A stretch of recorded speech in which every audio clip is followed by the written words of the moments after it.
great to see everybody on this beautiful June morning. I'm Kitty Pochman of the Linda Loring Nature Foundation, and I am thrilled to be here. Thank you to the Nantucket Book Foundation for this opportunity. It is an honor to welcome you to my conversation with Trish O'Kane, author of the very moving memoir, Birding to Change the World. You can see all my little notes in here. I haven't marked up a book like this since I was in college. So Trish calls herself an accidental ornithologist. Her early career as an investigative human rights journalist writing about social justice took her to Central America and the devastation that brutal regimes wreaked upon their citizens. She researched hate crimes in Montgomery, Alabama, focusing her work on how to stop war, economic injustice, racism, and white supremacy. So I'm sure you're wondering, how does all this connect to birds? In 2005, Trish was offered a position teaching journalism at Loyola University in New Orleans and moved there with her then fiancé to a neighborhood within walking distance of Lake Pontchartrain. If you can remember back to 2005, there were some very dire weather warnings, which of course Trish and her fiancé adhered to. They escaped New Orleans. However, Katrina destroyed their house, their neighborhood, and claimed the lives of several of their neighbors. This experience gave her new insights about the interconnections between human beings and the environment, how we must live on this planet without destroying it. This also launched Trish onto a new career path that took her to graduate school in Wisconsin and into a role as an environmental advocate.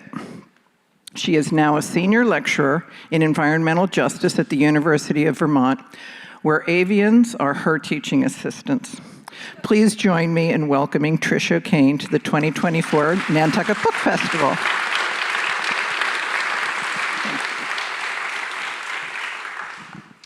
Well, good morning, and thank you, Kitty, for that generous introduction and summary. First of all, I want to thank book angel Annie Camera. I had never heard of what a book angel was until I came here. Yes. Thank you. And also Kaylee Kokamore and Taylin Breeden for helping me to get here from Vermont. It's a great honor to walk the hallowed birding grounds of Edith Folger Andrews here in Nantucket. And I know about her thanks to Annie. She was one of the United States' first female ornithologists, and I believe the first to get a master's degree in ornithology from Cornell University. My 103-year-old Irish auntie, Greta O'Kane McConnell, told me recently that in Ireland, bards were referred to as the keepers of the stories. And I just want to thank everyone who puts on this festival, because you too are keepers of the stories and you are nurturers of the storytellers. So I want to start this talk the way I start my classes at the University of Vermont, where I teach a class called Birding to Change the World. So it might be a little annoying if I go into professor mode, but that's what I'm going to do. How many birders do we have in this hall? Oh, good. Okay. All right, so you just volunteered to be my unpaid teaching assistants for a couple of minutes. Okay. So during the pandemic, I started thinking about how much we need daily joy and how hard it was at first to be separated from my students. And we were in a classroom, March 2020, and then spring break happened, and then we didn't see each other again, and it was just devastating for me, and especially the freshmen, the first years I was working with. So I started rethinking what I was doing, especially online, and I had a student named Braden Lalenset. He's now a flower farmer in Vermont, and yes, that's a thing in Vermont, it's a job. And Braden said to me at that time, he said, Trish, I don't want to just study the bird, I want to be the bird. I thought, yeah, that's a really great idea. How do you be a bird? So we're just gonna be a bird for a minute, okay? So everybody stand up, please. So in my classes, we work with children, so we learn, all my college students have to learn to dance and sing like birds. You do not have to sing. I'm just gonna teach you a very simple dance.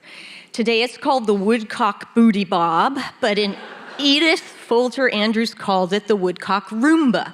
And if you want, some of you, if you don't want to dance, you can get out your phone and Google woodcock booty bob, and you will actually see the woodcocks doing it. Oh, first of all, how many of you know what a woodcock is or have seen one? Okay, all right. Have you seen the little dance the mama does? Okay, great. Then you move out into the aisle, please, because you're experts. Come on, you experts. Come on, all the birders in the aisle so you can show everybody else. So I'm gonna be the mama woodcock, all right? And she's gonna be my chick. And there should be like 3 or 4. People wanna come up and be the chicks? No, okay. So here's what happens. So she puts her foot down like that, and then she rocks back and forth like that, right? And then she puts the next foot down. It's hard to do in heels. And then she rocks back and forth like that. And this is how she leads, okay, that's enough. This is how she leads the babies across the road. If you've ever seen this, it's an amazing thing. So seriously, if you want to Google woodcock booty bob, you're going to laugh your head off, but this is what the woodcocks are out there doing. Thank you. I have the reading. If you want me to do it, I'll stand up there. If you want. Yeah. Here to stand up there and read. Yeah. So Kitty and I decided we would start, I'm just going to do a very short, it's just a couple of minutes reading from the book. And I'll give you a little context. Oh, I don't need, is this okay? There we go. A little context. As she said, my husband and I were living in New Orleans during Katrina. So fortunately, we evacuated. We had the means with which to do so, and we're privileged to do so, and had a place to go with friends, 5 hours away in Montgomery, Alabama. But a lot of people didn't have the means to leave the city. So we had to stay out of the city. We weren't allowed back for 40 days because we lived in a neighborhood that was totally destroyed. And we were among the last to be allowed to return. And we were only allowed to return for 8 hours to go into our house and just see what was left. So we went back October 6th, 2005. It was a Thursday morning.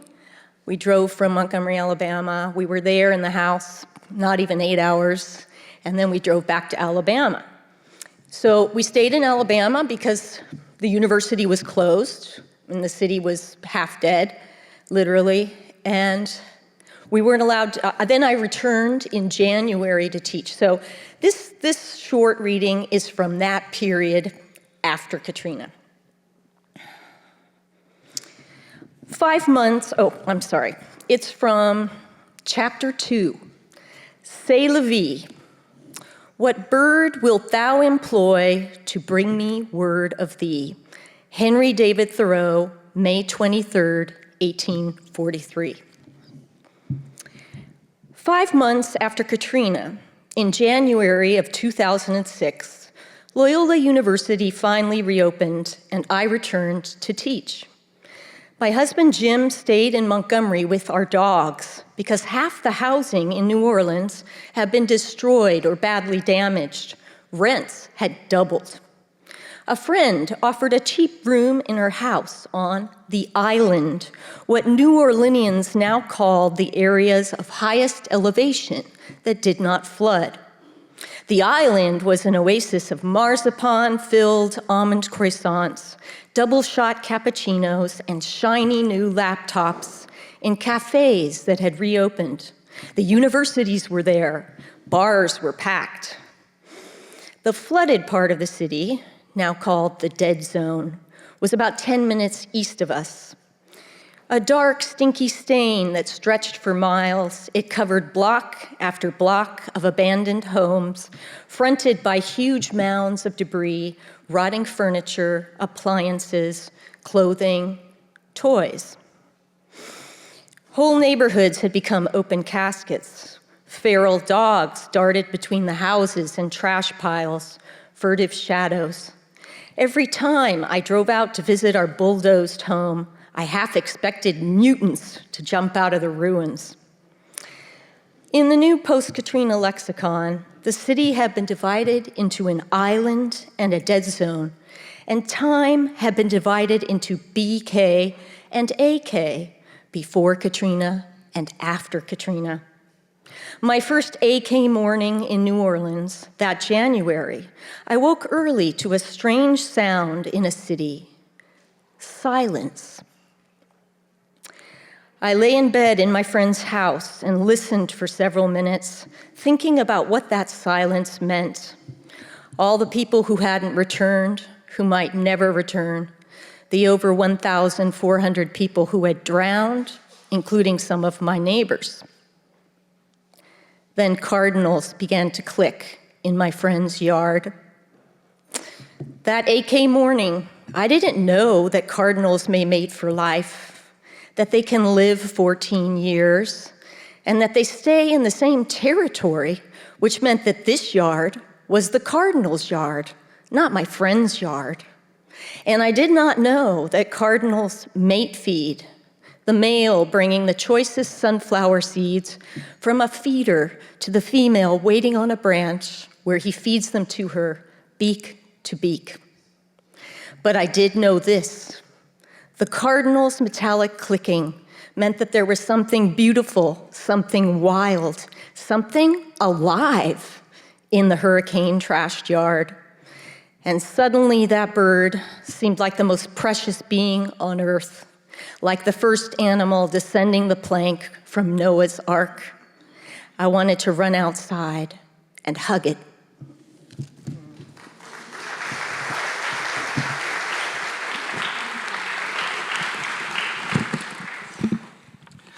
Thank you, Trish. That must have been an incredible morning.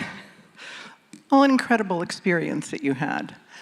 And I know I lie in bed and listen to the birds in the morning chorus, the dawn chorus. But can you tell us a little more about your spark bird?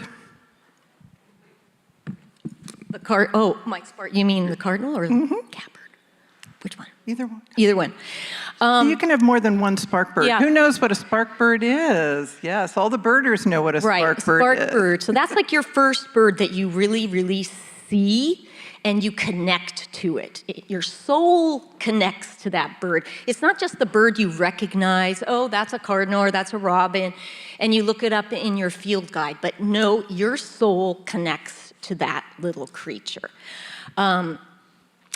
The cardinal, I wouldn't exactly call it my spark bird. I mean, it was sort of my realizing, oh, it's not just doom and gloom, and I'm not just living in a what seemed like a scene from a sci-fi horror movie, right? Because the city was rotting and it smelled, and it was just like living in an open casket some of the time. It was horrible.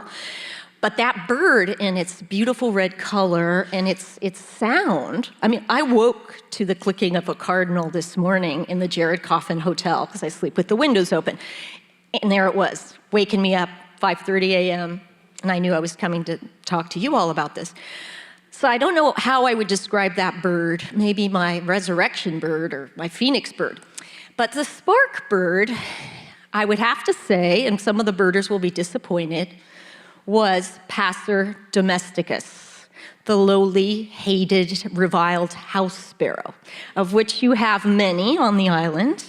And this is because after that cardinal, I realized I was going to teach every day at Loyola, and I was walking or riding my bike to the university. And a lot of the students were pretty distressed, right? Many were New Orleanians. Their families had lost their homes. Their parents had lost their jobs. Grandparents started dying. Older people knew the city will not come back in my lifetime. People were dying of heartbreak. I mean, the obit pages were just full. So it was hard, right? So I'm thinking, I got to go in there and teach. What am I going to do? How can I go in and be authentic and sincere, but uplift my students a little bit? I need some help. So I started noticing on the way walking to Loyola, just the squirrels I mean, you're talking a city where most of the animals were dead. And so suddenly you see a squirrel and you're just so grateful, right? You just want to go buy some peanuts or something and feed it the next day. So this is how it happened with the house sparrows. When I realized, I really need some help. I'm depressed and I have to teach and I have to help these young people. And so at that time, the same time as at Katrina, and this will, if you're from, most of you have probably gone through a climate disaster now. It's becoming so common. I mean, there's a Katrina every week, it seems like, somewhere in the world, right? Inevitably, something else happens to you at the same time, another family disaster or an illness. And so right after Katrina, my father was diagnosed with stage 4 terminal stomach cancer. And so he started dying slowly over a year. And my dad was getting sicker and sicker. He wasn't a birder, but he loved birds. And the one thing he could do through chemo and his cancer was sit and watch the birds at his feeders. And he had many feeders, hummingbird feeders, all kinds of feeders in California. And so my dad, I remember him saying, and this is in the book, I remember him saying one day when I was visiting him from New Orleans, and him saying, "The feeder's empty, look, the hummingbirds come to tell me that." And I'm thinking, oh, Dad, come on, right? He's losing it. Okay, the bird doesn't come to tell you the feeder's empty, right? And so then I went back to New Orleans and I thought, I need help. Maybe there's something to this bird thing. So I went to a hardware store, bought 2 feeders, and that was 18 years ago, 19 years ago. I haven't stopped since, feeding the birds. So the first birds to come to my feeders, the real spark bird again, was the house sparrow. So I'm in this ratty, trashed yard, and I started sitting every morning before I went to teach with a cup of coffee on the back steps of the porch. And I hung the feeder on a fence, ugly fence, and all these little scrappy brown birds started coming, and they started fighting with each other and making all these weird noises. And I sat there and they made me laugh every day before I went to teach. And so when I went into the classroom, I was already happy. I'd had my little bird fix. So I'd have to say, even though, they're not native and a lot of people would probably just kill them, it's the house sparrow.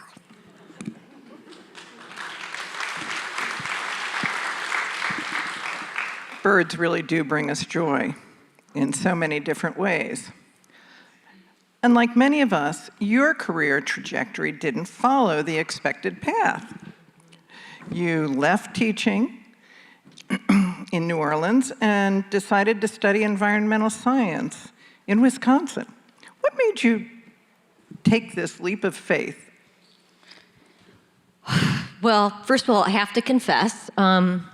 So I was in New Orleans thinking, oh God, I'm scared now of water. I grew up in California, swimming in the Pacific Ocean. I love water.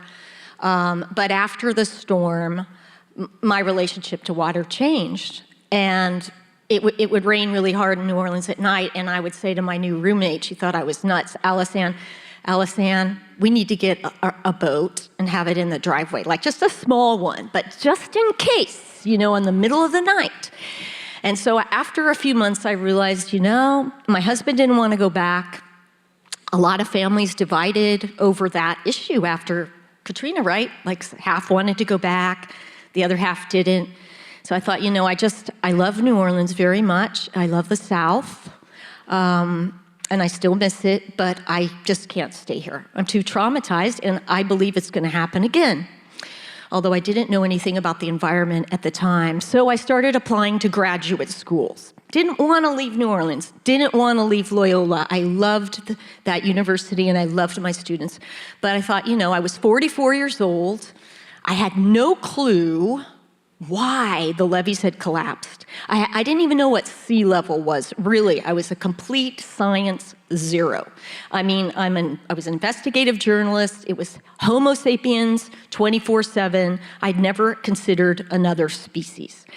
So I thought, I'm going to go back to graduate school. And this is crazy, because I don't have any science background, and the last science class I took was in 8th grade, and I spent my time writing little love notes to the beautiful Italian boy next to me instead of studying the pickled frog we were supposed to study, so zero science. But somehow I got into a PhD program at the University of Wisconsin in Madison, which is a very, very good university for the environment. I applied to several southern schools because I didn't want to go to the cold north. Honestly, I'm sorry, I'm a tropical bird. I grew up in California, lived in Central America 10 years, and then 8 years in Alabama and Louisiana. I never in a million years thought I would live in a place with snow. So it wasn't on my list, but none of the southern schools accepted me. One did, the others didn't. I think I was just too weird, and so the only offer I got was Wisconsin, and I was terrified, and I thought, you know what, I can't do this. I'm used to living in short sleeves or no sleeves. I can't go to the cold north. And my father was about to die, and he was trying to persuade me to go. Of course, he was from Northern Ireland, very cold. And I said, Dad, when we were kids, all you talked about was how lucky we were to grow up in California, and you spent all those winters with holes in your shoes trudging through the 6 feet of snow in Northern Ireland. I'm terrified, Dad. I don't want to go to Wisconsin. And he's like, no, you should go, blah, blah, blah. So I deferred for 1 year. It took me 1 year to get up the courage to move to Wisconsin, and then I did, and I fell in love with the snow. But the reason, I love the Northeast, I love winter, I love it. It's probably almost my favorite season. But the reason also, Kitty, is because of the birds. Because I moved to Wisconsin, and we moved to Madison across the street from a gorgeous park called Warner Park. And actually, a lot of this book is dedicated to Warner Park. So literally across the street. And so my husband and I, we were both still sad and depressed after New Orleans. And I was particularly depressed, not about our situation, but about the future and what our children and grandchildren will face, because I realized in New Orleans, this is the future. The water is rising. And that was just terrifying to me, and what can I do about it? And feeling helpless. And so every day in Madison, we started walking in that park. And you know, there are doctors who write prescriptions. P for park, that's your medicine. Get out in that park. And that park literally healed both of us and brought me out of a deep depression. But the real medicine was the birds in Warner Park. So Warner Park is about 213 acres, scruffy. It has a baseball stadium. It has a 32,000 square foot community center. A lot of human activity in that park. But I lived on the wild side of it, and there were wildflower meadows, and there was a big brambly thicket just full of birds. And I didn't know what they were. But that's really where my education started. Now, I've completely forgotten what your question was. So you're talking about the importance of these urban green spaces. Yeah. And you know, it was an opportunity for you to bring activism to the community. Maybe not intentionally, but maybe it was intentional. Do you want to talk a little bit more about that? As you've mentioned Warner Park, and it was very instrumental, I could tell from reading your book. Yeah, so this book, I mean, I hope birders will like it, but really it's for everyone. This is a book about joyful activism powered by joy, citizenship powered by joy. I use many of the stories in this book in my teaching. I wrote it because I promised the birds of Warner Park that I would do it. And the reason I promised them I would do it, well, first of all, they healed me and I was in debt to the birds, and still am, but also because after 2 years there of glorious daily birding, and you birders know what I'm talking about, just every day you're out there, you just feel like, oh, this is paradise. My neighbor, who's a star in the book, Hetty Jacobson, she's now 90 years old. She's from Germany. She brought me a coffee cake the first day I moved into Madison. Anyway, Hetty lived right on the edge of the park and knew the animals, and we would sit and talk about them, and she loved hearing about the birds. And then I started studying ornithology, and I went off the deep end, which just happens to birders, right? And so one day Hetty says to me, and I'd been there 2 years, she says, Trish, she said, what do you think about this city plan to put a sidewalk through the meadow? She said, I used to go to meetings at night, and I used to be involved in the community, but she was over 80 by that time. She said, I'm afraid of falling, so I don't go to meetings at night anymore. Maybe you could go to the meeting and ask. And I thought, oh, God, I don't want to go to a meeting. I don't want to get involved in local stuff, right? I'd worked for the United Nations, and I'd lived in Central America, and that's going to be boring. I don't want to do that. But this was Hetty asking me to do it. And Hetty had brought us the coffee cake, and then she started bringing pork chops, and then she brought us baskets of jam, and then she brought us lemon poppy seed cake. Anyway, it was just sort of endless. Every week there was a dish floating across the street. And so I could not say no to Hetty. So I said, okay, all right, Hetty, I'll go. I'll find out. So I went home that night, and I Googled Warner Park City Plan. And I was like, whoa, and Hetty had warned me. She said, I've lived here since 1960, and it's just been constant. The city over and over again is just developing the park more and more and driving the animals away.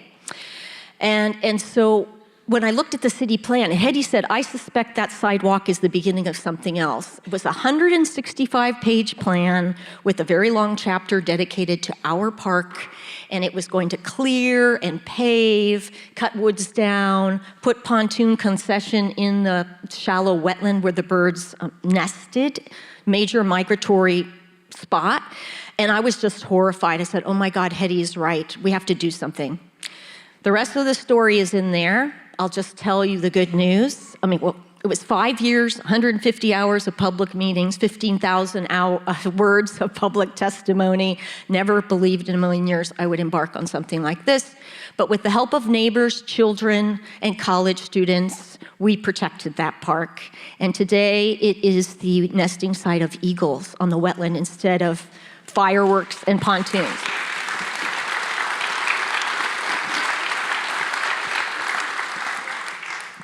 It is such a heartwarming story of perseverance, as any of us who have fought for protection, it's a real challenge. Another big component of this that I would like to touch on quickly, because I'm getting the time for and we have questions from the audience as well, is I loved the piece about how you engaged your students with their mentees.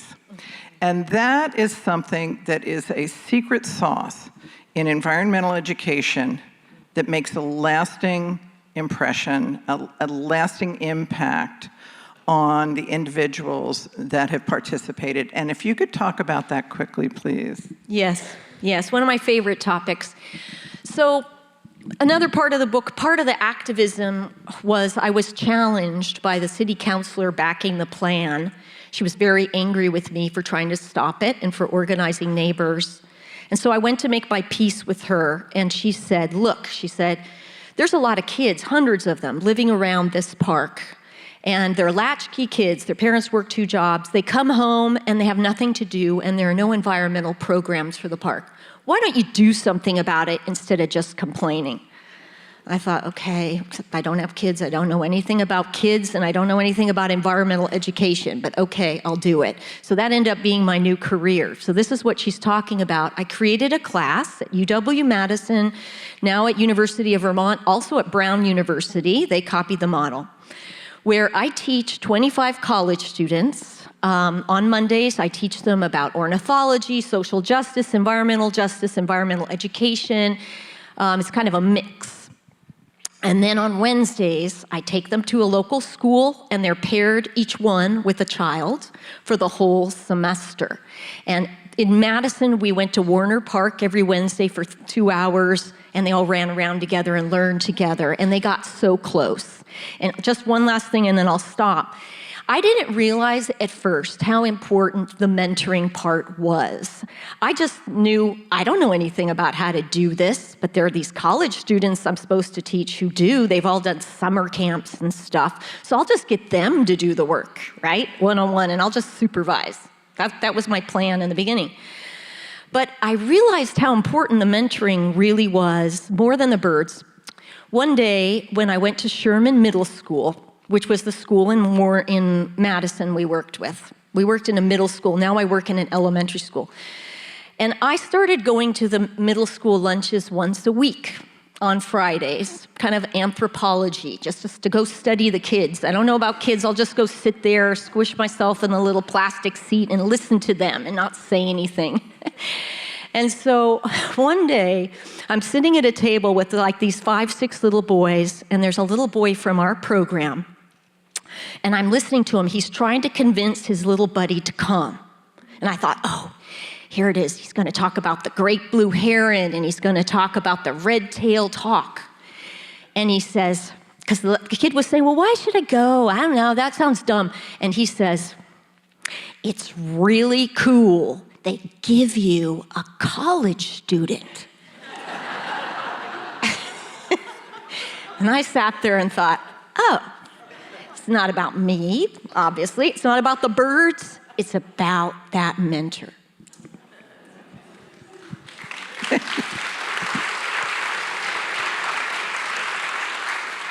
So, do we have any questions from the audience? Yes. Here, he'll bring the microphone.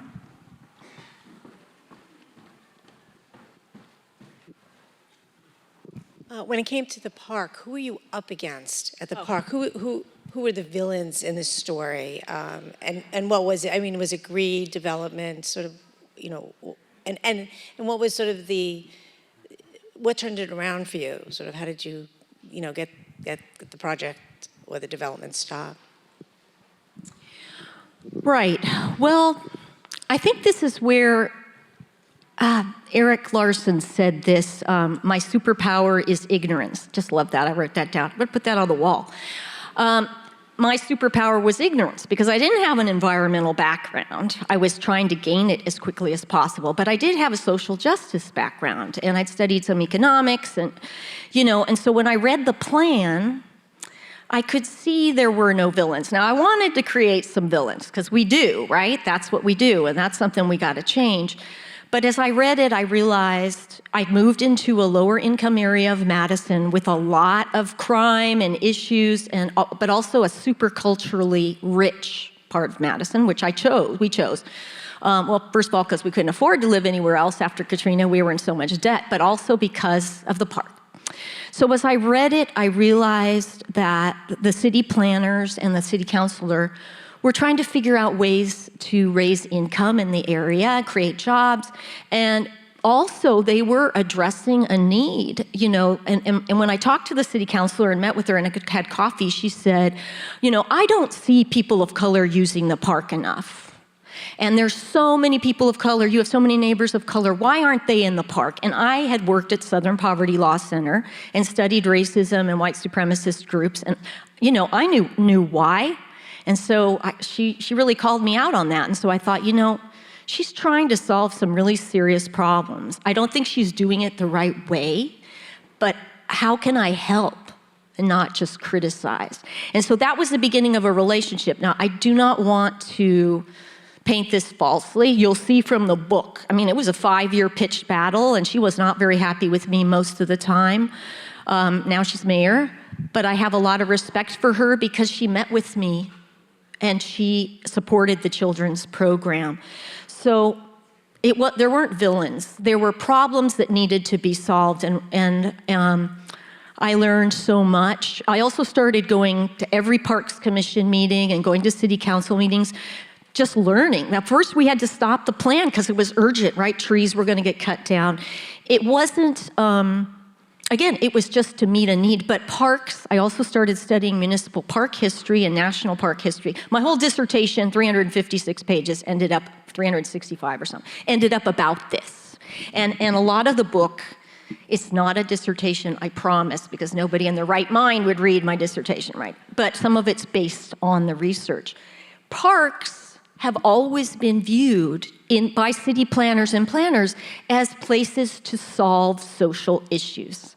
So what the city planners were doing was nothing new, right? This dates back to Olmsted in Central Park in New York. But I came in thinking, oh, this is green, this is nature, what are they doing? But a park is a created landscape. So I had to understand where they were coming from and figure out another way to solve some of their problems. And that way was the children's program, which people were wildly supportive of. And it was helping a principal, middle school principal, Michael Hernandez. I couldn't have done it without Mike. He was the principal of a middle school, middle school with cop cars outside and wild kids and all this kind of stereotype. And it was a mile from Warner Park. And I went and met with him. And I thought, this guy's going to think I'm nuts, talking about a birding club for middle school kids. And maybe I am nuts, but let's try it, right? So I said, hey, I'm going to teach this class at UW-Madison. And what if we came here after school and worked with your kids and walked to Warner Park to look at birds? And he's like, and then he says, I get the bird thing, Trish. My sister works at Cornell. And I thought, okay, he really does get the bird thing. And so, and he said, and we'll have a 1-mile free walking field trip. He wanted his kids to have exercise. And he said, your university is 5 miles from our school and your neighborhood, and most of the kids do not even know it exists. So yes, I want my kids paired with your students, because I want them to go to college. So that's how the thing started to evolve. But at first, I went in blazing guns. Villains, shoot them down, grenades, whatever. I mean, Central America, I'm a war zone journalist. But I had to change.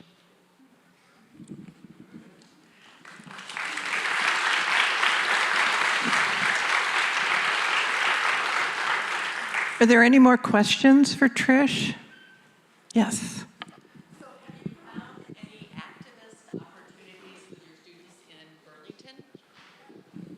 That's pretty much all they do there. I don't know if you've watched the news. My students are sort of full-time activists. They're wonderful. Well, this is the thing about the class, is we're working in an elementary school surrounded by gorgeous green space, and many of our kids are new Americans, resettled refugee kids, some of them from the Congo, Bosnia, several different countries. And so their parents may not have time or know the landscape. My parents were immigrants from Ireland. When they went to California, they didn't know what a rattlesnake was or a tarantula, right? I mean, you go to a whole different flora and fauna, so how are you going to protect your kids? Oh, keep them inside, keep them in the yard. Who knows what weird things out there? And so our class is a form of activism because we're democratizing access to a public space. And so we take the kids every week to this wetland near the school and near their homes where most people have never gone. And it's a gorgeous public space. And I realized this was happening during the pandemic when we couldn't meet with the kids. And I walk in this place all the time and bird there in Burlington. And for the first time during the pandemic, I found families in there. I found a mother of one of the kids pushing a pram with a baby in it. And I said, the kids are bringing their families here now. And they didn't even know it existed before. So that's a form of activism. But I mean, I'm getting calls now, literally calls and emails about the book. There are people in Washington, D.C. trying to stop the cutting down right now of 1,370 trees, some of them a century old. The National Park Service wants to cut them down in Rock Creek for a golf course. So somebody read my book and contacted me, and I've been working with them ever since. They're doing it. They're going to stop it. They are going to stop it, not because of me, but these people they're serious. And I got a call from somebody in New York about a skate park, and I can't, it's like once a month or once every 2 weeks, somebody contacts me with activism. But our students are so desperate and anxious and to learn the skills of how to change things. And so I try to teach them, because I am a journalist, how to testify in front of public commissions, how to write really well and clearly. And I'm very old-fashioned about the protesting. I tell them, look, I lived in Montgomery, Alabama. I studied Dr. Martin Luther King's work. Sunday best, people. I know that's not what you want to hear, but wear your Sunday best and behave, whether you're, trying to get arrested or whatever, be nice to the police. So that's sort of my school of thought. And I've taken students, van full, to meet our governor. That was a couple of years ago. It was after the Parkland shooting. My students were very upset. I took 8 or 9 students in a van, dressed to the nines. The girls were wearing nylons and everything. It was wild. We met with him for half an hour. He was meeting with hundreds of young people to talk about gun laws. And he signed a bill on the steps of the state capitol after meeting for 2 weeks with young people while the NRA lined up in camo and shouted traitor at him. He's Republican. He signed a bill to strengthen gun laws in Vermont. My students were part of that effort.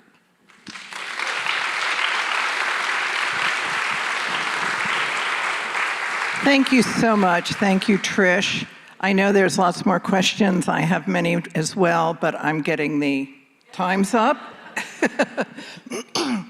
Thank you to the audience. Thank you to the Nantucket Book Foundation. Thank you to Trish. And Trish will be signing books on the lawn.